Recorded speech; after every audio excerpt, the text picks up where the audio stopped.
If you don't know what you need as a person, you don't know what your business needs.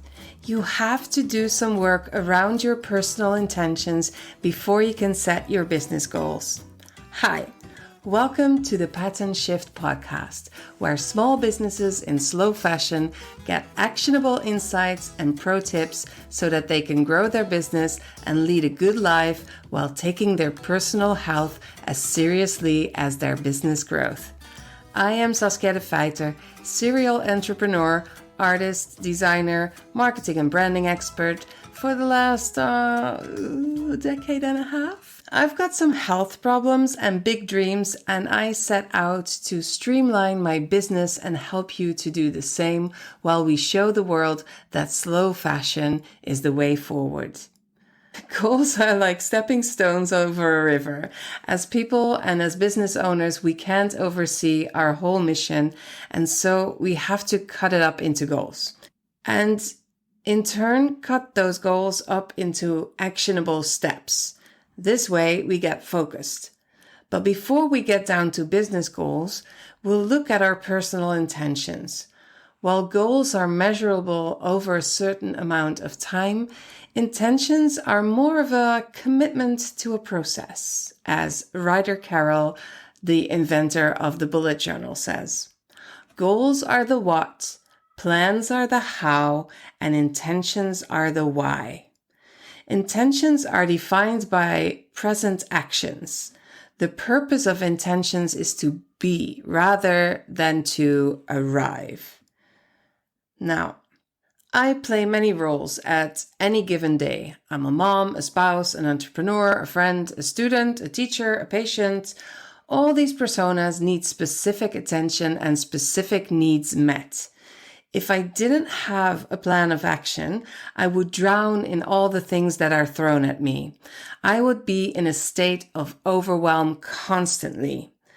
About 5 years ago, this was my daily state of being. I ran a needlecraft school, taught knitting at a primary school, had an indie yarn shop that sold my own brand design products and hand-dyed yarns. I had 2 kids and a partner, friends and family, and a bunch of chronic illnesses. I dragged myself out of the bed sometimes, went into the morning chaos, dropped the kids at school, and when I opened the door to my shop, I felt so weighed down instead of excited and happy to get going. I did not know where to start, and so I just took on what was in front of me without a plan, and it was the same thing every day. I took on the same things, and I never got to the things I needed to be doing to grow the business. I had ideas and knowledge of what I should be doing, but I was too exhausted to make informed decisions, and honestly, too tired to even say no to things, so I could pick better tasks to work on. I just had no gusto anymore. It was just hard work. Fast forward, a global pandemic, self-care, research, and implementation, and I'm a new person. Although I still get overwhelmed. In fact, I'm right in a period of, oops, I got a little bit too much going on at the moment, and I know exactly how to deal with it now. Because I have a plan and a practice, or should I say a practice which results in a plan. Intentions are a huge part of that practice. They bring meaning to my life. They help me navigate my life based on what is rather than what may be. They provide focus. So I guess you can say they're pretty important. All right, I will give you 3 steps of how to get your intentions going. You will check in with yourself, you will set your personal intentions, and then you will start using them in your life. Now let's start with checking in with yourself.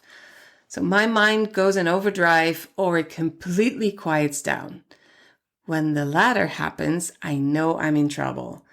When I just kind of zoom through the hours, I need a break and I need it yesterday. The overdrive state is usually the warning state, just before or just after I go. My normal state is just everything everywhere all at once, but it feels more like me, if you know what I'm saying. After a few decades of living, I now know what happens to me when I get overwhelmed. I've learned to listen to my body and my mind. My muscle tension is through the roof. My neck and my shoulders are hard as marble, and my joints just protest when I want to move. It's like they're telling me to sit the hell down. Listening to your mind and body works best in silence. So I find it very useful to meditate. I love to meditate, but when I am full on overwhelmed in that kind of a status, I cannot go there. It's too big of a step. So for me, the first thing I need to do is to write it out first. So I grab my journal in the morning, preferably when I just wake up, and I start writing everything that pops up. Everything. Like this is kind of how that can go. My back itches. I need to remember cat foods. What the hell? I don't want to do this. My ears seem to be buzzing more lately. Why hasn't my package from the bookshop arrived yet? And I think my neighbor thinks I don't actually work. I hate that. I work my butt off. Not quite enough, because my butt is very present. Anyway, you catch my drift. You just keep writing and writing whatever pops up into your mind. It doesn't matter what you write as long as you keep doing it for at least 30 minutes. But it's better if you can focus on getting 6 pages in. Honestly, I never really get to the 6 pages. I feel for me, the 30 minutes is about what I need to get my clarity of mind. I do this every day, and you can keep it going for as long as it provides value. I've done this for weeks on end, just because I really needed it. In fact, one of the students in my program is so enthusiastic about it. She learned it in a program, and she keeps doing it every day. I personally use it as whenever I think I need it. So this is not a process I invented. It's actually the morning pages from the book The Artist's Way by Julia Cameron. It's an exercise that is part of a bigger practice to reawaken your creativity. But it's on its own. It's used to check in with yourself and your needs, and it will uncover your emotions and thoughts about certain things that are on your mind. When you have your intentions in the back of your mind, figuring them out, they will automatically land on your page. Step 2, when you set your personal intentions. So this is not a process I invented. It's the morning pages from the book The Artist's Way by Julia Cameron. It's an exercise that is part of a bigger practice to reawaken your creativity. But on its own, it's used to check in with yourself and your needs, and it will uncover your thoughts and emotions about certain things. Now, moving on to step 2, setting your personal intentions. After a few days of doing the morning pages, but keep it going as long as it provides value, you'll get a pretty good idea of what your needs are and what you want. You can divide your life into separate areas. Take a piece of paper or your journal and divide it into areas that reflect to your life. Here are some examples: work, finances, social environment, health, leisure and culture, qualities and values. You collect your thoughts and ideas from the days where you did your morning pages. So you can do this for, let's say, a week, and read through them, highlight the areas, and put them under one of the topics. When you do that, ask yourself questions like, what do I need? What do I want? What can I offer? Where are my boundaries? What is non-negotiable? And simply, what is my intention for this topic? Try to get some clear intention for each topic. Short sentences. It's not like it's your life's work and it changes over time. So be kind to yourself. It could be anything like, I need more time alone during the day. I want a space where I can be alone. I need to be left alone between 12 and 1 to do some meditation or things like that. What are non-negotiables? Sunday is for the family. I will not do work on Sundays. These are the kinds of things that we are talking about. What do I need? I need my business to provide me with 25% of our family's income. That makes me feel like I'm providing part of the income of our family, and it makes me feel good about myself. I need to feel like I am providing. Social environment. What do I want? I want to check in with my friends every week, consistently, every month, depending on the kind of friendship or how busy you are. All these kinds of things. What can I offer? I have a lot to give. I love going to the theater. I can take my neighbor to the theater and make her feel less alone while also taking care of myself.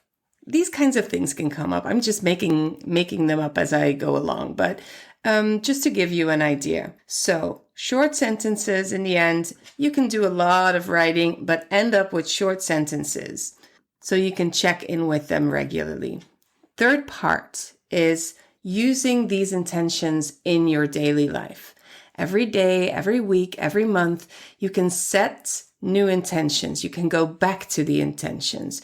You can review them. Some of the intentions can last a lifetime. They are all different, but it's really good to check in with them regularly. I would say at least weekly. We can learn to get a better sense of what fills us up, aligning our actions with our beliefs. And with these intentions in the back of our heads, we have compasses ready to guide us and give us better focus. It's so much easier to decide if we want to say yes or no to something if we can reflect on our intentions and our non-negotiables, our beliefs, all of that. The best way to bring all of this into practice is by starting a bullet journal. That's my bullet journaling. All of this, what I'm talking about here, is embedded into this practice. Bullet journaling literally changed my life. It brought me clarity and focus when I needed it most. And I believe this is one of the best tools you can have as your private person and as a business owner. It's a mindfulness practice disguised as a productivity system, designed by writer Carroll as a way to deal with his ADD, currently usually referred to as ADHD.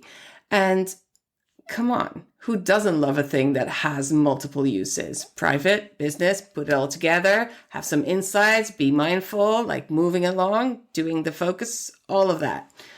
So if you want some more information about bullet journaling as a practice, you can go to bulletjournal.com, or you can leave me a voice note or an email so you can talk to me directly and ask me questions. I plan to do a whole lot more with bullet journaling connected to business and all of the things that we're talking about today. More to come in the future. So, but if you don't want to get into bullet journaling as a whole thing in this moment, here's a short summary of the ways you can set your personal intentions as a base ground to build your business goals on. What we talked about today, something you can immediately start doing.